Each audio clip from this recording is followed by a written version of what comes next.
Hola, ¿cómo están amigos de YouTube? En este caso les traigo un ejercicio sobre el cálculo de la temperatura de flama diabática en la materia de cálculos básicos 2, el tema general de balance de energía en procesos reactivos. El enunciado dice lo siguiente: se quemará metanol líquido con 100% de aire en exceso. El ingeniero que diseña el horno debe calcular la temperatura más alta que tendrán que soportar las paredes del horno para elegir un material de construcción adecuado. Haga este cálculo suponiendo que el metanol se alimenta a 25 grados centígrados y el aire entra a 100 grados centígrados. Para empezar vamos a esquematizar el enunciado dibujando un reactor mediante un diagrama de flujo, una entrada de metanol, una entrada de aire con 100% en exceso y una salida. Esta salida determinamos mediante la reacción dada por la ecuación: metanol más oxígeno da dióxido de carbono y agua. Entonces los resultados de la combustión van a ser dióxido de carbono y agua, además de oxígeno y nitrógeno, que son los componentes del aire. El metanol entra a 25 grados centígrados, el aire entra a 100 grados centígrados y los productos de combustión no sabemos la temperatura. En este caso, según la teoría, la temperatura de flama diabática se la calcula suponiendo que en el reactor no transfiere calor hacia el ambiente. Eso quiere decir que toda la energía liberada en el proceso de combustión va a servir para aumentar la temperatura de los productos gaseosos. Como primera parte, el balance de masa. El balance de masa empieza dando unas variables a cada una de las sustancias implicadas. Luego establecemos una base de cálculo que va a ser 1 mol de metanol. Calculamos el oxígeno teórico requerido mediante la ecuación estequiométrica. Como ingresa 1 mol de metanol, van a entrar 1.5 moles de oxígeno. Pero como está 100% en exceso, se multiplica por 2, es decir, van a entrar 3 moles de oxígeno. Como en el aire se puede resumir que la proporción entre nitrógeno y oxígeno es 79/21, se multiplica esta por 3 y se obtiene que 11,28 moles de nitrógeno son las que entran en el reactor. Entonces, decimos que 1 mol de metanol entra al reactor con nuestra base de cálculo, 3 moles de oxígeno, 11,28 moles de nitrógeno, o podemos decir que entra 1 mol de metanol y 14,28 moles de aire. Para determinar la salida, simplemente vemos la estequiometría de la ecuación. Con la relación entre metanol y dióxido de carbono es 1:1, entonces sale 1 mol de dióxido de carbono.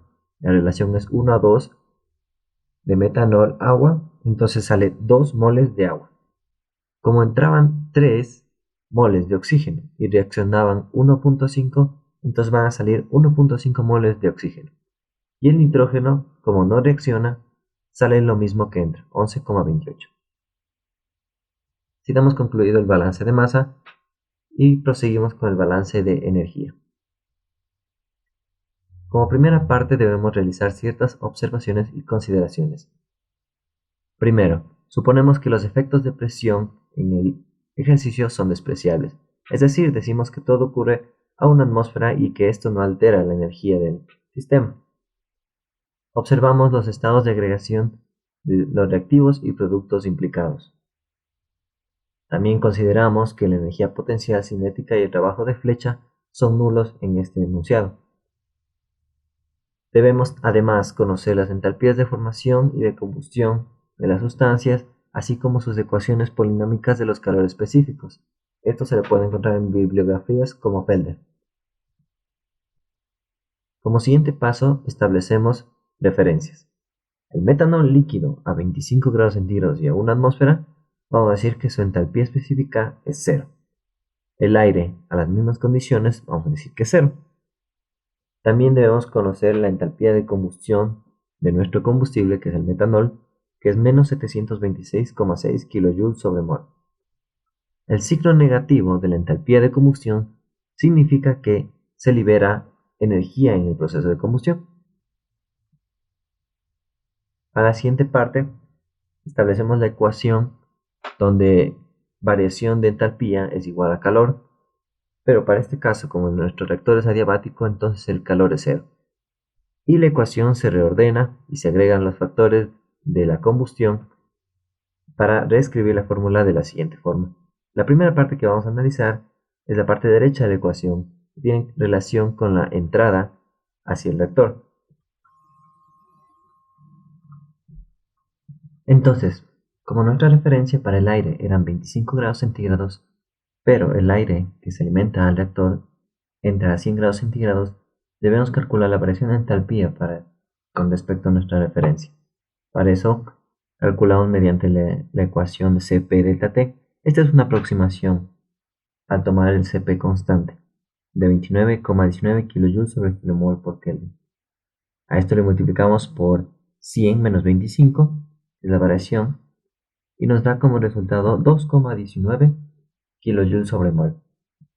Muy bien, proseguimos a analizar la ecuación, en la cual multiplicamos una mol de metanol por su entalpía de combustión, que es menos 726,6. A esto le sumamos la mol de metanol que entra por 0. Este 0 es la variación de entalpía del metanol con respecto a nuestra referencia. Es decir, entra a 25 grados centígrados al reactor según el ejercicio y nuestra referencia era 25 grados centígrados. Entonces, como no existe variación de temperatura, no existe una variación de entalpía, o la variación de entalpía es 0 y se multiplica por las moles.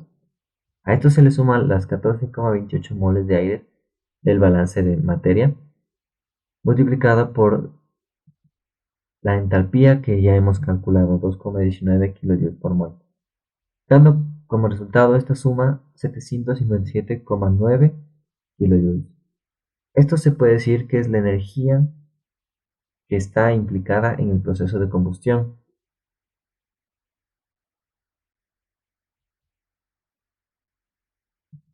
Ahora proseguiremos a analizar la salida.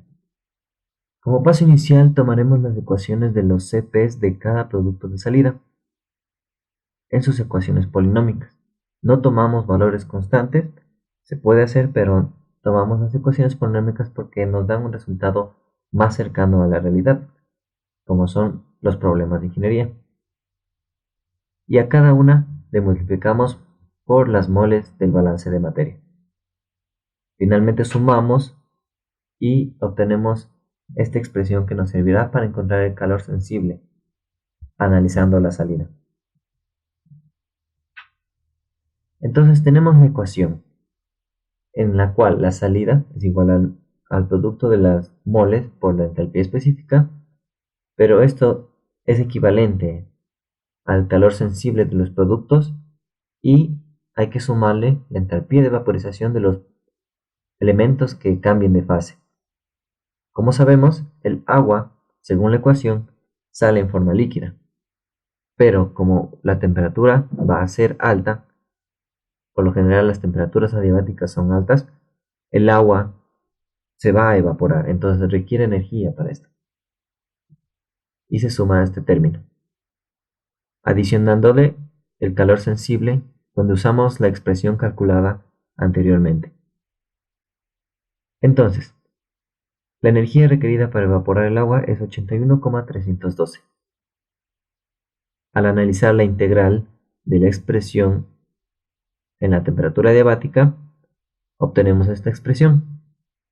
Esta es una nueva polinómica que no hay que confundirla con la anterior. Los primeros términos son iguales, pero van añadiéndose exponentes y elementos a la ecuación debido a la integración. A esto se le resta los 11,85 que son al evaluar la expresión de la sumatoria de los Cp's en 25 grados centígrados. Entonces, realizando el respectivo cálculo algebraico, obtenemos que 69,46 es el resultado independiente sumado a una expresión dependiente de la temperatura adiabática de cuarto orden. Para el balance de energía de un proceso de combustión, habíamos dicho que la teoría nos explica que esta es la ecuación. Entonces, los 757,9 que calculamos inicialmente correspondían a esta parte de la ecuación. y el otro lado de la igualdad corresponde al lado izquierdo, es decir, a la salida. Entonces, agrupamos términos semejantes y obtenemos una ecuación igualada a cero, que podemos ser una función que debemos analizar en qué caso la temperatura diabática se cumple. Para resolver una ecuación a la cuarta con unos coeficientes tan pequeños, es necesario usar métodos numéricos o métodos de iteración. Es lo más recomendable, para lo cual usaremos Excel. Para resolver el ejercicio, yo me he ayudado de una hoja de cálculo. Ustedes pueden ir creando poco a poco su hoja de cálculo con los valores de todas las sustancias que ustedes quieran, con todos los valores termodinámicos, físicos o químicos que ustedes deseen. En algún momento les puede servir. En este caso yo solo he creado con los CPs y las constantes, con la entalpía de vaporización, la temperatura de vaporización y la entalpía de formación estándar, simplemente para irme guiando en la resolución. También aquí he hecho un cálculo, un pequeño cálculo donde pongo las moles de cada sustancia en la salida y a cada una le voy a multiplicar por la constante del CP. Luego a todas estas las sumo y obtengo estos coeficientes, que son los coeficientes de la expresión de la sumatoria de NI CPI. A partir de esta es de la que se obtiene la ecuación final. Y esta es la que queremos resolver. Entonces, para resolver la ecuación, vamos a tener que colocar en cada una de las casillas, yo las he diferenciado con su exponente 1, 2, 3, 4, y les vamos a colocar solo los coeficientes. 4,74 por 10 a la menos 1, 4,91 por 10 a la menos 5, 1,39 por 10 a la menos 8, menos 7,54 por 10 a la menos 12 y menos 688,44. Pueden colocar los signos aquí o pueden ponerles en valor absoluto, pero hay que considerar que para el siguiente paso no se olviden de los signos. Entonces creamos dos casillas más, para la temperatura diabática y para la función de la temperatura diabática. En la temperatura diabática colocamos cualquier valor, podemos poner 0. Y entonces vamos a escribir la ecuación en función de las celdas que nosotros hemos puesto los valores y multiplicarlas por la temperatura. Por ejemplo, el 0,47 se multiplica por la temperatura diabática, más el 4,91 por 10 a la menos 5 por la temperatura diabática al cuadrado. Y así hacemos con cada valor, elevando al cubo y sumando, multiplicando y elevando a la cuarta. Hay que sumar también la constante y obtenemos un valor. Entonces, vamos a ir a una herramienta que se encuentra en la pestaña de datos, análisis de hipótesis, buscar objetivo. Esta herramienta nos va a servir para definir una celda. Por ejemplo, la función. Esta función queremos que sea igual a 0. Cuando sea igual a 0, significa que la temperatura diabática va a tener un valor. Entonces vamos a hacer que mediante iteraciones cambie este valor hasta que se cumpla esta condición, sea 0. Ponemos aceptar y aceptar. Entonces ha cambiado los dos valores de las celdas. Este valor es muy pequeño, relativamente 0. Y este valor es la temperatura que hace que se cumpla la condición que pusimos. Es decir, es la temperatura adiabática. 1267,37. Finalmente confirmamos que la temperatura diabática es 1267 aproximadamente. Esa temperatura puede cambiar unos 20 grados aproximadamente dependiendo de de la exactitud con la que se trabajen los valores. Muy bien, espero que les haya gustado el video. Si les gustó, no olviden suscribirse y darme like. Dejen sus dudas en la caja de los comentarios y nos veremos en la próxima. Adiós.